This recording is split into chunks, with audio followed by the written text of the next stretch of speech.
Hi, this is Carlos Pimentel with some words to ponder. Imagine if Satan asked for you by name. That would be horrifying. That would be terrifying. That would be hair raising on the back of your head, petrifying. But that's exactly what happened to Peter. Jesus came to Peter and said, "Simon, Simon, Satan has asked for you by name, but I've been praying for you. And when you return to me, strengthen the brethren." That's scary.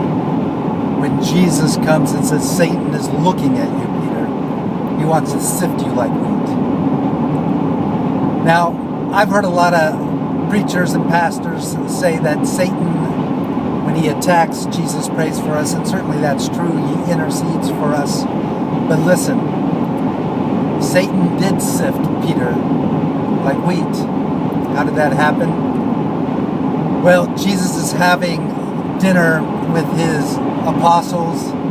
He's a little less than 24 hours of being crucified, and he tells them that one of them is going to betray him. And not only that, that all of them will scatter. And Peter stands up and says, "Though all of these leave you, I will never leave you. I will never betray you. I would even die for you or go to prison for you." And then Jesus said, "Peter, would you die for me? I tell you the truth, that before the rooster crows tonight, you will deny me 3 times." And of course, you know the story. Jesus is arrested in the garden. He is taken to Caiaphas' house, the high priest. It says that Peter is following him from a distance. And when Jesus is in the house of the high priest being questioned, being mocked, being spat upon, Peter is in the courtyard around a fire of coals warming himself. And there a girl notices him and said, "You're with him." And of course he denied it. And then another one came and said, "I know you are with him." And he denied it, cursing and swearing.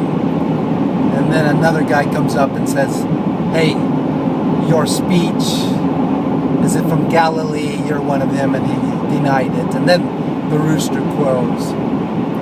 And it says that as Jesus is being mocked and questioned, spat upon, that he turns around when the rooster crows and he can see Peter in the courtyard. Peter turns around and their eyes meet. Can you imagine that? And then it says that Peter remembered what Jesus said, that before the rooster crows, he would have denied him 3 times. And he went out weeping and mourning. Fast forward to after the resurrection, Peter tells his friends, "I'm going fishing," and they all say, "We're going with you." And they're out there fishing all night long. They haven't caught anything. And all of a sudden, somebody from the shore yells out, "Children, have you caught anything? Do you have any food?" And they said, "No, we've been fishing all night and we haven't caught anything." And Jesus said, "Throw the net on the right side." And they caught a bunch of fish, big ones, 153. And John says that the apostle that Jesus loved, said, "Hey, it's the Lord." And then Peter pulls a Forrest Gump and just dives in the water and starts swimming towards Jesus. And of course the other apostles took the boat in, and Jesus had a breakfast waiting for them, some bread, some fish, around a fire of coals. And as they're eating, Jesus said, "Peter, do you love me?" And Peter says, "Well, Lord, you know that I love you." And then he said, "Well, then feed my sheep." It's interesting, the Greek words, and you may know that Jesus said, "Peter, do you agape me?" And Peter came back and said, "Lord, you know all things. You know I phileo you." In other words, Jesus said, "Peter, do you agape? Do you love me?" And Peter said, "You know I like you." And then Jesus said again, "Peter, do you agape me?" And Peter said, "Lord, you know I like you." And then Jesus said the third time, "Well then, Peter, do you like me?"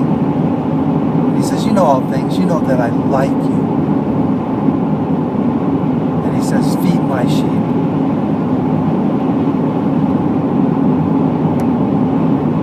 But when he first started, he said, Peter, do you love me more than these? And I've heard some pastors say, well, he's looking at the fish because Peter was a fisherman and he loved the fish. And Jesus said, Peter, do you love me more than these fish? And of course, Peter said, you know that I like you, Lord. But he wasn't saying that. Jesus was looking at the other apostles and said, Peter, do you love me more than these? Why do you say that? Because that night, when Jesus said, I'm going to be betrayed, and the sheep are going to be scattered, and you're going to leave me alone, and Peter said, though they all leave you, I will never leave you. In other words, they don't love you as much as I love you. And Jesus said, oh, Peter, before the rooster crows, you'll deny me 3 times. And so now around a fire of coals, Jesus says, Peter, do you love me more than these? And now a humbled Peter, a more mature Peter, says, well, you know that I like you, Lord. Well, then feed my sheep. I love the Lord's heart. He's so tender. He's so compassionate. He's so merciful that right there in front of the other apostles, he restores Peter. Where? Around a fire of coals. Why? Because that's where Peter denied him. And the Lord didn't want Peter, every time he saw a fire, to remember, I denied the Lord. That is my failure. So the Lord meets him around a fire of coals, and there restores them. And so when Peter sees another fire, he doesn't remember his failures, but he remembers the commission that the Lord gave him. Peter, then feed my sheep. I love that. Now you may have failed in your life. You may have betrayed the Lord in your life. But the Lord wants to restore you. He wants to return you. Now, don't pay attention to those folks that will tell you how and when to be restored. Jesus wants to restore you now. That's his heart. And those are words to ponder. God bless you guys.